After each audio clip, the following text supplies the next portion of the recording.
ಈ ಹಾಡಿಲ್ಲದೆ ನಮ್ಮ ಸರಿಗಮಪ್ಪ ಶೋನೇ ಮುಂದುವರಿತಾ ಇರಲಿಲ್ಲ.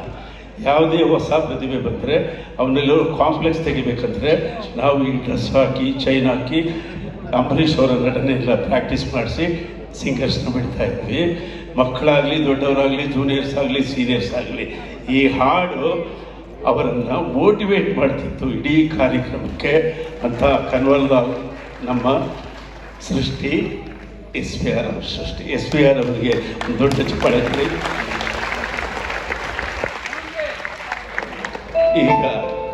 ಈಗ ಒಂದು ಒಳ್ಳೆಯ ಹಾಡಿಗೆ ನಾವು ಮುಂದೋಗ್ತಾ ಇದ್ದೀವಿ. SPR ಅವರು ಒಂದು ಚಿತ್ರವನ್ನು ಕನಸ್ಕೊಂಡು ಅದಕ್ಕೆ ಬಣ್ಣದ ಗೆಜ್ಜೆ ಅಂತ ಟೈಟ್ಲಿಟ್ಟು,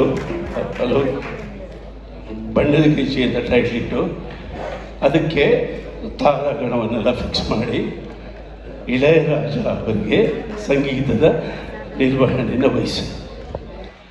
ಅವರು ಎಷ್ಟು ಬ್ಯುಸಿ ಅಂದರೆ ಬೆಳಗ್ಗೆ ಒಂದು, ಮಧ್ಯಾಹ್ನ ಒಂದು, ಸಾಯಂಕಾಲ ಒಂದು, ರಾತ್ರಿ ಒಂದು, ಹೀಗೆ ಹಲವಾರು ಚಿತ್ರಗಳಿಗೆ ಸಂಗೀತ ನಿಯೋಜಿಸುವ ದೊಡ್ಡ ಕೆಲಸದಲ್ಲಿದ್ದರು.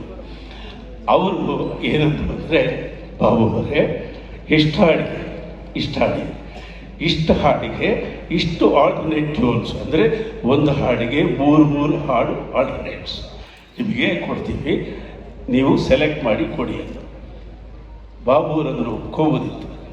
ಆದರೆ ಅಂದರು ನನಗೆ ಮ್ಯೂಸಿಕ್ ಡೈರೆಕ್ಟರ್ ಜೊತೆಲಿ ಕೂತು ಮಾತಾಡಿ ಸಿಂಫೋನಿ ಆರ್ಕೆಸ್ಟ್ರಾವನ್ನು ಬಳಸಿ ಈ ಚಿತ್ರ ಮಾಡಬೇಕು, I need your more time ಅಂತ ಕೇಳಿ ಅವರು ಕೊಡೋಕ್ಕೆ ಸಿದ್ಧವಾಗಿರಲಿಲ್ಲ. ಅವರಿಗೆ ಸಾಧ್ಯವೂ ಇರಲಿಲ್ಲ. ಬೆಂಗಳೂರಿಗೆ ಬಂದರು. ಅವರು ಕಾಣಿಸಿದ್ದು ಈ ಬಡ ಮ್ಯೂಸಿಕ್ ಡೈರೆಕ್ಟರ್. ಸೀದಾ ಬಂದರು, ಭಾಗ ತೆಗೆದು ಹಂಸಲೇಖ ಬಣ್ಣದ ಗೆಜ್ಜೆ ಚಿತ್ರ ನೀವು ಕೇಳೋ ಸಿಂಫೋನಿ ಇತ್ಯಾದಿ ಅಷ್ಟೊಂದು ಪರಿಣಿತ ಅಲ್ಲ, ಕೂತು ಮಾತಾಡೋಣ, ಯೋಚನೆ ಮಾಡಿ ಮಾಡೋಣ, ನೀವು ಡೇಟ್ಸ್ ಕೊಡಿ. ನನಗೆ ಸಂತೋಷ ಎಲ್ಲಿತ್ತು ಅಂದರೆ ಆಕಾಶದಲ್ಲಿತ್ತು. ಅಷ್ಟು ದೊಡ್ಡ ನಿರ್ದೇಶಕರ ಜೊತೆಯಲ್ಲಿ ಆ ಸಿಂಫೋನಿಕ್ ಐಡಿಯಾದಲ್ಲಿ ಕೆಲಸ ಮಾಡುವ ಒಂದು ಭಾಗ್ಯ ಸಿಕ್ತು. ನಾನು ನನ್ನ ಡೇಟ್ಸ್ ಬುಕ್ ಅವ್ರಿಗೆ ಕೊಟ್ಟೆ, ಅವರೆಲ್ಲ ಮಾರ್ಕ್ ಮಾಡಿಕೊಂಡ್ರು. ಅಲ್ಲಿಂದ ಶುರುವಾಯಿತು.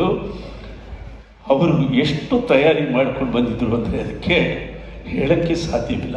ಆ್ಯಸ್ ಎ ಮ್ಯೂಸಿಷಿಯನ್ ನನಗೆ ಕೂಡ ಅಷ್ಟು ತರಬೇತಾಗುವ ಯೋಚನೆ ಇರಲಿಲ್ಲ. ನನ್ನ ಕಣ್ಣು ಮುಂದೆ ಎಲ್ಲ ಮೆಟೀರಿಯಲನ್ನು ತಂದಿಟ್ಟರು. ಆಮೇಲೆ ಇಳೆಯರಾಜ ಅವರು ಇವರು ಕೊಟ್ಟಂಥ ಟ್ಯೂನ್ಸ್ ಕೂಡ ನನಗೆ ಕೇಳಿಸೋದು, ಅದೆಲ್ಲ ಅದ್ಭುತವಾದ ಟ್ಯೂನ್ಗಳು. ಆಮೇಲೆ ಅವರು ಬೇರೆ ಚಿತ್ರಕರನ್ನು ಹಾಕಿದಾಗ ಅಲ್ಲೂ ಕೂಡ ಅವೆಲ್ಲ ಜನಪ್ರಿಯ ಅಷ್ಟೇ. ಕೂತಾಗ ಅವರು ಒಂದು ಸಣ್ಣ ಮ್ಯೂಸಿಕ್ ಬಿಟ್ಟನ್ನು, ಅದು ತುಂಬ ಜಸ್ಟ್ 4 ಬಾರ್ಸ್, ಟಿ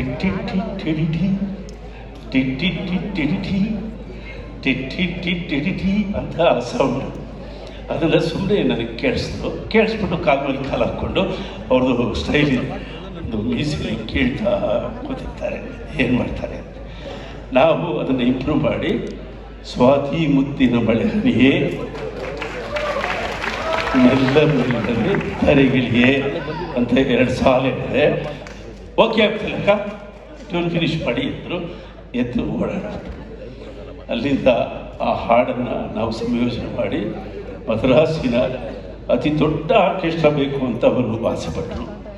ನಾವು ಮದ್ರಾಸ್ನಲ್ಲಿದ್ದ ಎಲ್ಲ ಬ್ರಾಸ್ ಸೆಕ್ಷನ್, ಎಲ್ಲ ವೈಲಿನ್ ಸೆಕ್ಷನ್, ಎಲ್ಲ rhythm section, all blowing section SP Balasubrahmanyam ಅವರ ಸ್ಟುಡಿಯೋದಲ್ಲಿ ತುಂಬಿಟ್ಟು, ಆವತ್ತಿಗೆ ಅದು ಅತಿ ದೊಡ್ಡ ಬಡ್ಜೆಟ್.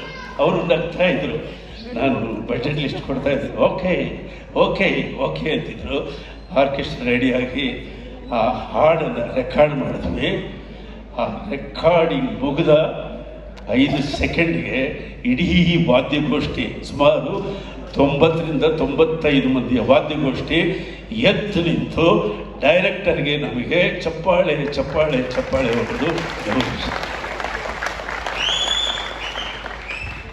ಆ ಹಾಡು ಈಗ ಕೇಳಿ. ಆ ಹಾಡನ್ನು ಚಿತ್ರೀಕರಿಸುವಾಗ ಒಬ್ಬ ಡೈರೆಕ್ಟರ್ ತನ್ನ ನಿರ್ಧಾರವನ್ನು ಹೇಗೆ ಪ್ರತಿಪಾದಿಸ್ತಾರೆ ಅನ್ನೋದನ್ನು 2 ಮಾತಲ್ಲಿ ಆಮೇಲೆ ಹೇಳ್ತೀನಿ. ಈಗ ಹಾಡನ್ನು ಸುಶ್ರಾವ್ಯವಾಗಿ ಕೇಳಿ.